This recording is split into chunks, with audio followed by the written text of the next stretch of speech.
آج ہمارے پاس 22واں پارہ ہے وَمَن یقنت۔ اس میں نبی پاک صلی اللہ علیہ وسلم کی ازواج کو ہدایات دی جا رہی ہیں۔ فرمایا وَمَن یقنت مِنکن للہ، اور تم میں سے جو کوئی تابع دار رہے گی للہ و رسولہ، اللہ کی اور اس کے رسول کی، وتعمل صالحا، اور نیک عمل کرے گی، نوتیہا اجرہا مرتین، اسے ہم اس کا ثواب بھی 2 گنا دیں گے، وَأَعْتَدْنَا لَهَا رِزْقًا كَرِيمًا، اور ہم نے اس کے لیے باعزت رزق تیار کر رکھا ہے۔ یا نساء النبی، اے نبی کی بیویوں، لستن کأحد من النساء، تم عام عورتوں کی مانند نہیں ہو، ان اتقیتن، اگر تم تقوی اختیار کرو، فلا تخضعن بالقول، لہٰذا تم نزاکت کے ساتھ بات مت کیا کرو، فیطمع الذی فی قلبہ مرض، کبھی کوئی ایسا شخص بے جا لالچ کرنے لگے گا، فی قلبہ مرض، جس کے دل میں روگ ہوتا ہے، وقلن قولا معروفا، اور بات کرو معروف انداز میں۔ یعنی ازواج مطہرات کا مقام عام عورتوں سے بہت بلند ہے، اس لیے ان کے تقوی کا یہ تقاضا ہے۔ ایک تو یہ ہے کہ ان کے لیے ڈبل اللہ کی طرف سے ہر چیز کا ثواب ہے، دوسرا یہ ہے کہ ان کے اس تقوی کا تقاضا ہے کہ وہ گفتگو میں بڑی محتاط طریقہ اختیار کریں۔ غیر محرم مردوں سے بات کرنے کا یہ طریقہ بتایا گیا ہے، اور یہ عام عورتوں کے لیے بھی یہ ہے کہ جان بوجھ کر نزاکت اور کشش پیدا کرنے کی آواز میں گفتگو نہیں کرنی چاہیے، ذرا کچھ روب اور نسبتاً سخت آواز میں بات کریں، لیکن سخت کا مطلب یہ نہیں ہے کہ کسی بد اخلاقی کے ساتھ پیش آئے۔ تو یعنی کہ اس معاملے میں بات کرنے میں، کیونکہ ورنہ جن لوگوں کے دلوں میں بیماری ہے، یعنی کچھ شہوت پسند قسم کے لوگ ہوتے ہیں، یا کچھ لوگ ایسے ہوتے ہیں جن کو ایسے خواہ مخواہ کی امیدیں لگنا شروع ہو جاتی ہیں، تو ان کے دلوں میں کسی قسم کا اس طرح کا وہم تک نہ آئے۔ اس انداز میں بات کریں، تھوڑا سا مضبوط انداز میں۔ آگے فرمایا وقرن فی بیوتکن،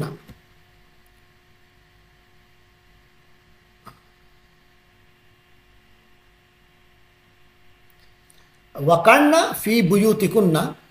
اور تم لوگ قرار پکڑو، ٹھہری رہو، فی بیوتکن، اپنے گھروں میں، ولا تبرجن تبرج الجاہلیہ، اور نہ نکلو، اور سنور کر نہ نکلو جیسے کہ پہلے جاہلیت میں لوگ نکلتے تھے، الاولیٰ الجاہلیت الاولیٰ، پہلی والی جاہلیت میں، واقمن الصلاۃ، اور تم نماز قائم رکھو، وآتین الزکوٰۃ، اور زکوٰۃ دیتی رہو، واطعن اللہ ورسولہ، اور اللہ اور اس کے رسول کی فرما برداری کرو۔ انما یرید اللہ لیذھب عنکم الرجس، اللہ تعالیٰ تو بس یہی چاہتا ہے کہ وہ ناپاکی کو دور کر دے، اہل البیت، اے اہل بیت، نبی کے گھر والوں، وَيُطَهِّرَكُمْ تَطْهِيرًا، اور تمہیں خوب اچھی طرح پاک کر دے۔ وَاذْكُرْنَ مَا يُتْلَىٰ فِي بُيُوتِكُنَّ، اور یاد کیا کرو جو تمہارے گھروں میں اللہ کی من آیات اللہ کی آیتوں کی تلاوت کی جاتی ہے، والحکمہ، اور حکمت کی باتیں سنائی جاتی ہیں۔ ان اللہ کان لطیفا خبیرا، یقینا اللہ بہت باریک بین، ہر چیز سے باخبر ہے۔ ان المسلمین والمسلمات والمؤمنین والمؤمنات والقانتین والقانتات، بے شک فرما بردار مرد ہوں یا فرما بردار عورتیں، ایمان والے مرد ہوں یا اور ایمان والی عورتیں، اور عبادت گزار مرد ہوں، عبادت گزار عورتیں، والصادقین والصادقات، اور سچے مرد ہوں اور سچی عورتیں، والصابرین والصابرات، اور صابر مرد ہوں، صابر عورتیں، والخاشعین والخاشعات، اور دل سے جھکنے والے مرد ہوں اور دل سے جھکنے والی عورتیں، والمتصدقین والمتصدقات، اور صدقہ کرنے والے مرد ہوں یا صدقہ کرنے والی عورتیں، والصائمین والصائمات، اور روزہ رکھنے والے مرد ہوں اور روزہ رکھنے والی عورتیں، والحافظین فروجہم والحافظات، اور اپنی شرمگاہوں کی حفاظت کرنے والے مرد ہوں یا حفاظت کرنے والی عورتیں، والذاکرین اللہ کثیرا والذاکرات، اور اللہ کا کثرت سے ذکر کرنے والے مرد ہوں یا اور کثرت سے ذکر کرنے والی عورتیں، اعد اللہ لہم مغفرۃ، اللہ نے ان سب کے لیے مغفرت تیار کر رکھی ہے، وہ اجرا عظیما، اور بہت بڑا اجر تیار کر رکھا ہے۔ وما کان لمؤمن ولا مومنہ، اور کسی مومن مرد اور کسی مومن عورت کے لیے یہ جائز نہیں ہے کہ اذا قضى اللہ ورسولہ امرا، کہ اللہ اور اس کا رسول کوئی فیصلہ کر دیں کسی معاملے میں، ان یکون لہم الخیرہ، پھر بھی انہیں یہ خیال ہو کہ ان کے لیے اپنے معاملے میں کوئی اختیار باقی ہے، من امرہم، اپنے معاملے میں۔ ایسا نہیں ہے، کسی کو اپنے معاملے میں بھی اختیار نہیں جب اللہ اور رسول کا فیصلہ آ جائے۔ وَمَن يَعْصِ اللَّهَ وَرَسُولَهُ، اور جس نے اللہ اور اس کے رسول کی نافرمانی کی، فَقَدْ ضَلَّ ضَلَالًا مُبِينًا، تو وہ صریح گمراہی میں پڑ گیا۔ وَإِذْ تَقُولُ لِلَّذِي أَنْعَمَ اللَّهُ عَلَيْهِ، اور اے نبی صلی اللہ علیہ وسلم جب آپ کہتے تھے اس شخص سے جس پر اللہ نے بھی انعام کیا، وَأَنْعَمْتَ عَلَيْهِ، اور آپ نے بھی انعام کیا تھا، امسک علیک زوجک، اپنی بیوی کو اپنے پاس روکے رکھو، واتق اللہ، اور اللہ سے ڈرو۔ اصل میں اس سے مراد حضرت زید بن حارثہ رضی اللہ عنہ ہیں، جنہیں حضور نے اپنا بیٹا قرار دیا ہوا تھا۔ ان پر اللہ تعالیٰ کا احسان تو یہ تھا کہ انہیں حضور صلی اللہ علیہ وسلم کی خدمت میں پہنچایا اور اسلام لانے کی توفیق دی،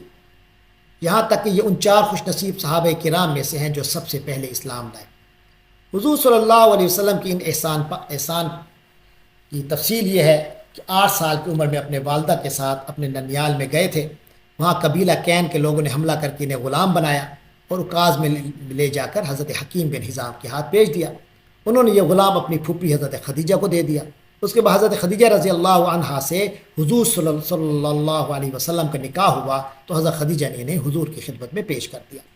جبکہ ان کی عمر 15 سال تھی۔ کچھ عرصے کے بعد کہیں سے پتہ کراتے کراتے ان کے والد اور چچا کو جب معلوم ہوا تو وہ یہاں پہنچ گئے کہ ان کا بچہ مکہ مکرمہ میں ہے، تو انہوں نے کچھ معاوضہ دینا چاہا کہ ہم حضور ہم یہ لینا چاہتے ہیں۔ تو حضور نے کہ یہ بچہ ہمارے حوالے کر دیں۔ آپ صلی اللہ علیہ وسلم نے جواب دیا کہ اس بچے سے یہ آپ پوچھ لیں، اگر یہ ساتھ جانا چاہے تو میں کسی معاوضے کے بغیر ہی اسے آپ کے حوالے کر دوں گا، البتہ اگر وہ نہ جانا چاہے تو میں زبردستی اسے نہیں بھیج سکتا۔ وہ لوگ یہ سن کر بہت خوش ہوئے کہ ہمارا بیٹا ہے، تو یہ ہمارے میں اپنے گھر جاتا ہوں، اسے تو پتہ چلا ہمارا گھر میں اپنے امی ابو ہیں اور یہ پوری فیملی ہے میری۔ تو حضرت زید کو بلایا گیا، آپ نے انہیں اختیار دیا کہ اگر وہ اپنے والد اور چچا کے ساتھ جانا چاہیں تو جا سکتے ہیں، لیکن حضرت زید نے یہ حیرت انگیز جواب دیا کہ میں حضرت محمد صلی اللہ علیہ وسلم کو چھوڑ کر کہیں نہیں جا سکتا۔ ان کے والد اور چچا بہت زیادہ حیران ہوئے کہ ان کا بیٹا آزادی پر غلامی کو اور اپنے باپ چچا پر ایک غیر شخص کو ترجیح دے رہا ہے، لیکن حضرت زید نے جو جواب دیا وہ بڑا حیرت انگیز تھا، وہ یہ کہ میں حضرت محمد صلی اللہ علیہ وسلم کو چھوڑ کر کہیں نہیں جا سکتا۔ ان کے والد اور چچا حیران ہوئے کہ ان کا بیٹا آزادی پر غلامی کو ترجیح دے رہا ہے، لیکن حضرت زید رضی اللہ تعالی عنہ نے جو اپنے آقا کا جو طرز عمل دیکھا، اس کے بعد انہیں دنیا کی کسی شخص کو انہوں نے کہا میں نے جو ان کا طریقہ کار دیکھا ہے اس کی بنیاد پر میں کسی شخص کو ان پر ترجیح نہیں دے سکتا۔ اور یہ تو وہ وقت ہے جب حضور پاک صلی اللہ علیہ وسلم کو ابھی نبوت بھی نہیں ملی تھی۔ بہرحال اس پر ان کے والد اور چچا بھی مطمئن ہو کر چلے گئے، اور حضور صلی اللہ علیہ وسلم نے حضرت زید کو فوراً آزاد کر دیا اور حرم مکہ میں جا کر قریش کے لوگوں کے سامنے اعلان فرما دیا، جیسے اس زمانے میں ایک طریقہ کار ہوتا تھا بات کو واضح کرنے کا، پکا کرنے کا۔ تو آپ نے اعلان فرما دیا کہ آج سے میں نے انہیں اپنا بیٹا بنا دیا ہے، تو یعنی وہ حضور پاک کے متبنہ بن گئے۔ اس بات بنیاد پر لوگ انہیں زید بن محمد کہا کرتے تھے۔ پھر بہرحال اس کے بعد حضور کی پھوپھی کی بیٹی حضرت زینب کی حضور نے ان سے نکاح کروایا، لیکن دونوں کی آپس میں کوئی بن نہ سکی، کوئی شکایت رہتی تھی۔ حضرت زینب کے دل سے اپنی خاندانی قوت کا احساس نہ جا سکا، اور اس وجہ سے حضرت زید کے ساتھ ان کی کوئی انڈرسٹینڈنگ نہ ہو سکی، اور حضرت زید کو ان سے شکایت پیدا ہوئی۔ تو وقت آیا کہ حضرت زید نے ان کو طلاق دے دی۔ حضور سے پہلے مشورہ کیا انہوں نے اس سلسلے میں، تو آپ صلی اللہ علیہ وسلم نے ان کو یہی فرمایا کہ بیوی کو طلاق نہ دو، اپنے پاس رکھو اور اللہ سے ڈرو، جیسے یہاں فرمایا، کیونکہ اللہ تعالیٰ کو طلاق پسند نہیں ہے۔ تو بہرحال اس کے بعد وہ طلاق ہو گئی تو پھر اس کے بعد فرمایا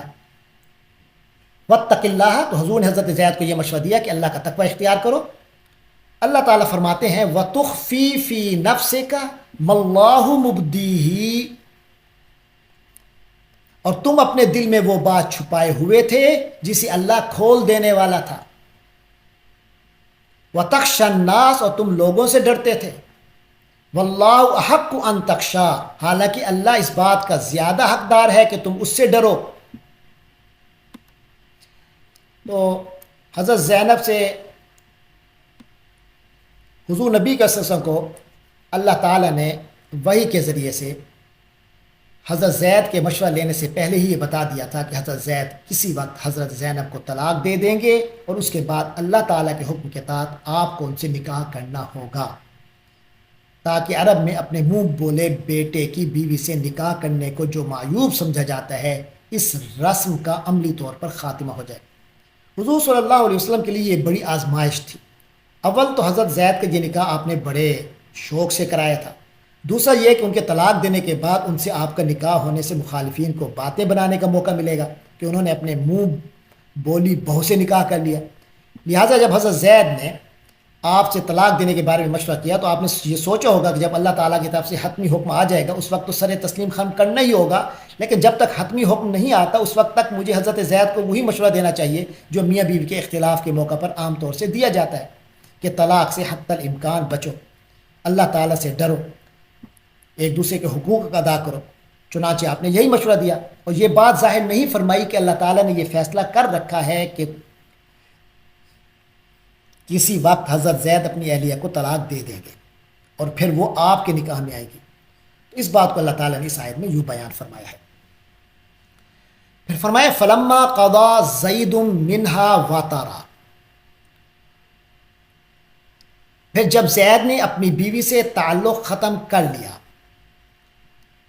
یعنی جب زید نے اس سے اپنا تعلق منقطع کر لیا، زوجنا کہا تو اسے ہم نے آپ صلی اللہ علیہ وسلم کی زوجیت میں دے دیا، اس خاتون کو، حضرت زینب کو، لکی لا یکون علی المؤمنین حرج، تاکہ مومنوں کے لیے اس بات میں کوئی تنگی اور حرج نہ رہے، فی ازواج ادعیاہم، ان کے منہ بولے بیٹوں کی بیویوں کے بارے میں، اذا قضوا منہن وطرا، جب کہ وہ ان سے اپنا تعلق بالکل کاٹ لیں، وکان امر اللہ مفعولا، اور اللہ کا فیصلہ تو پورا ہو کر ہی رہنا تھا۔ ما کان علی النبی من حرج، نبی کے لیے اس معاملے میں کوئی مضائقہ نہیں ہے، فیما فرض اللہ لہ، اس بات میں جو اللہ نے اس کے لیے فرض کر دی ہے، سنت اللہ فی الذین خلو من قبل، اللہ کا یہی طریقہ رہا ہے ان لوگوں کے بارے میں جو بھی پہلے گزر چکے ہیں، وکان امر اللہ قدرا مقدورا، اور اللہ کا فیصلہ قطعی طے شدہ تھا۔ الذین یبلغون رسالات اللہ، وہ یعنی اللہ کے رسول صلی اللہ علیہ وسلم، پیغمبر وہ لوگ ہیں، الذین یبلغون رسالات اللہ، جو اللہ کے بھیجے ہوئے احکام کو لوگوں تک پہنچاتے ہیں، وہ یخشونہ، اور وہ اسی اللہ ہی سے ڈرتے ہیں، ولا یخشون احدا الا اللہ، اور اللہ کے سوا کسی سے نہیں ڈرتے، وکفی باللہ حسیبا، اور حساب لینے کے لیے اللہ کو کسی کی ضرورت نہیں ہے، اللہ کافی ہے۔ ما کان محمد ابا احد من رجالکم، دیکھو مسلمانوں، محمد صلی اللہ علیہ وسلم تم مردوں میں سے کسی کے باپ نہیں ہیں، ولیکن رسول اللہ و خاتم النبیین، بلکہ آپ صلی اللہ علیہ وسلم اللہ کے رسول ہیں اور سب نبیوں پر مہر ہے، سب کے آخری نبی ہیں، وکان اللہ بکل شیء علیما، اور اللہ ہر بات کو خوب جاننے والا ہے۔ یا ایھا الذین آمنوا اذکروا اللہ ذکرا کثیرا، اے اہل ایمان اللہ کا ذکر کیا کرو کثرت کے ساتھ، وسبحوہ بکرۃ واصیلا، اور اس کی خوب تسبیح کیا کرو صبح و شام۔ هو الذی یصلی علیکم وملائکتہ، اور وہی اللہ ہے جو رحمتیں بھیجتا رہتا ہے تم پر، اور اس کے فرشتے بھی دعائے رحمت کرتے ہیں، لیخرجکم من الظلمات الی النور، تاکہ وہ تمہیں اندھیرے سے نکال کر روشنی میں لے آئے، وکان بالمؤمنین رحیما، ان مومنوں پر، وہ مومنوں پر بہت مہربان ہے، اہل ایمان کے حق میں وہ بہت مہربان ہے۔ تحیتہم یوم یلقونہ، اور ان اہل ایمان کا باہمی سلام ہوگا جس دن یہ آپس میں، جس دن وہ اس سے ملیں گے، اپنے اللہ سے ملیں گے، سلام تو ان کا آپس میں جو ملنا ہوگا وہ سلام کی دعا ہوگی۔ وَأَعَدَّ لَهُمْ أَجْرًا كَرِيمًا، اور اس نے تیار کر رکھا ہے ان کے لیے بہت باعزت اجر۔ یا ایھا النبی، اے نبی، انا ارسلناک شاہدا، ہم نے آپ کو گواہ بنا کر، ومبشرا ونذیرا، اور خوشخبری سنانے والا اور خبردار کرنے والا بنا کر بھیجا ہے، وداعیا الی اللہ باذنہ، اور اللہ کی طرف اس کے حکم سے بلانے والا، یعنی اللہ کے حکم سے لوگوں کو اللہ کی طرف بلانے والے ہیں، وسراجا منیرا، اور روشنی پھیلانے والے چراغ ہیں۔ وبشر المؤمنین، تم مومنوں کو خوشخبری سنا دو، بأن لهم من اللہ فضلا کبیرا، کہ ان پر اللہ کی طرف سے بڑا فضل ہونے والا ہے۔ ولا تطع الکافرین والمنافقین، اور آپ صلی اللہ علیہ وسلم کافروں اور منافقوں کی باتوں کو پر دھیان نہ دیجیے، ان کو مت مانیے، یعنی ان پر دھیان نہ دیجیے۔ ودع اذاہم، اور ان کی تکلیف کی پرواہ نہ کیجیے۔ وتوکل علی اللہ، اور اللہ تبارک و تعالی پر مکمل بھروسہ رکھیے۔ وکفیٰ باللہ وکیلا، اور رکھوالا بننے کے لیے تو اللہ ہی کافی ہے آپ کے مددگار کے طور پر۔ یا ایھا الذین آمنوا، اے ایمان والو، اذا نکحتم المؤمنات، جب تم مومن خواتین سے نکاح کر لو، ثم طلقتموہن، پھر تم انہیں طلاق بھی دے دو، من قبل ان تمسوہن، اس سے پہلے کہ تم انہیں چھو، یعنی انہیں چھونے سے پہلے ہی طلاق دے دو۔ فما لکم علیہن من عدہ، تو پھر تمہارے لیے ان کے ذمے کوئی عدت واجب نہیں ہے، تعتدونہا، جس کی گنتی تمہیں شمار کرنی پڑے۔ فمتعوہن، پھر انہیں کچھ دے دلا کر، وسرحوا، دے دلا دو، یعنی انہیں کچھ نہ کچھ دے دو روانہ کرتے ہوئے، وسرحوہن، اور انہیں رخصت کر دو، سراحا جمیلا، خوبصورتی کے ساتھ رخصت کرنا، یعنی اچھے انداز میں انہیں رخصت کرو۔ یا ایھا النبی، اے نبی، انا احللنا لک ازواجک اللاتی آتیت اجورہن، اے نبی، ہم نے آپ کے لیے حلال ٹھہرایا ہے آپ کی ان تمام ازواج کو جن کے مہر آپ نے ادا کر دیے ہیں۔ وما ملکت یمینک، اور وہ بھی آپ کے لیے حلال ہیں جو آپ صلی اللہ علیہ وسلم کی ملک یمین یعنی باندیاں ہیں، مما افاء اللہ علیک، جو اللہ نے آپ صلی اللہ علیہ وسلم کو بطور فے عطا کی ہیں، وبنات عمک وبنات عماتک، اور اس طرح آپ صلی اللہ علیہ وسلم کو نکاح کرنا جائز ہے بنات عمک، اپنے چچا کی بیٹیوں سے، وبنات عماتک، اور اپنی پھپھیوں کی بیٹیوں سے، وبنات خالک، اور اپنے ماموں کی بیٹیوں سے، وبنات خالاتک، اور اپنی مامیوں کی بیٹیوں سے، خالاتک، اور اپنی خالاؤں کی بیٹیوں سے، اللاتی ہاجرن معک، شرط یہ ہے کہ جنہوں نے آپ کے ساتھ ہجرت کی ہو۔ وامرأۃ مؤمنۃ، اور مومن عورت بھی آپ کے لیے حلال ہے، ان وہبت نفسہا، جو ہبہ کرے اپنے آپ کو، للنبی، نبی پاک صلی اللہ علیہ وسلم کے لیے اپنے آپ کو پیش کرے، ان اراد النبی ان یستنکحھا، اگر پھر نبی بھی، دوسری طرف خود نبی بھی اس سے نکاح کرنا چاہتے ہوں تو، نکاح میں لانا چاہیں تو۔ خالصۃ لک، یہ رعایت اے نبی خالص آپ کے لیے ہے، من دون المؤمنین، مومنین سے ہٹ کر، یعنی دوسرے مومنین کے لیے نہیں ہے، آپ کے لیے ہے۔ یہ چار، باقی مومنوں پر تو چار کی شرط ہے، آپ پر یہ شرط نہیں ہے۔ قد علمنا ما فرضنا علیہم فی ازواجہم، جو ہمیں خوب معلوم ہے جو ہم نے ان، یعنی عام مسلمانوں پر، ان کی بیویوں اور ان کی باندیوں کے ضمن میں فرض کیا ہے۔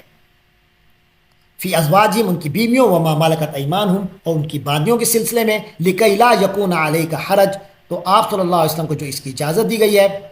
تاکہ آپ صلی اللہ علیہ وسلم پر کوئی تنگی نہ رہے۔ وکان اللہ غفور الرحیم، اور اللہ بہت بخشنے والا، نہایت رحم کرنے والا ہے۔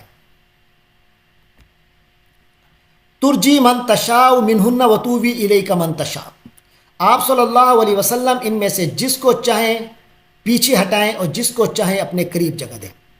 یعنی ان بیویوں میں سے آپ جس کی باری چاہیں ملتوی کر دیں اور جس کو چاہیں اپنے پاس رکھیں، یہ آپ کو اختیار اللہ تعالیٰ دے رہا ہے۔ وَمَنِ ابْتَغَيْتَ مِمَّنْ عَزَلْتَ فَلَا جُنَاحَ عَلَيْكَ، اور جن کو آپ صلی اللہ علیہ وسلم نے دور کر دیا تھا ان میں سے کسی کو دوبارہ قریب کرنا چاہیں تو بھی آپ صلی اللہ علیہ وسلم پر کوئی حرج نہیں ہے. ذالک ادنی ان تقر اعینہن، یہ زیادہ قریب ہے اس سے کہ ان عورتوں کی آنکھیں ٹھنڈی رہیں. ولا یحزن، اور وہ رنجیدہ نہ ہو. ویرضین، وہ سب کی سب راضی ہو جائیں. بما آتیتہن کلہن، اس پر جو آپ نے انہیں دی، وہ سب کی سب راضی ہو جائیں اس پر جو بھی آپ نے انہیں دی. واللہ یعلم ما فی قلوبکم، اور اللہ خوب جانتا ہے جو کچھ تمہارے دلوں میں ہے. وکان اللہ علیما حلیما، اور اللہ تعالیٰ ہر چیز کا علم رکھنے والا بردبار ہے. لا یحل لک النساء من بعد، اس کے بعد دوسری عورتیں تمہارے لیے حلال نہیں ہیں.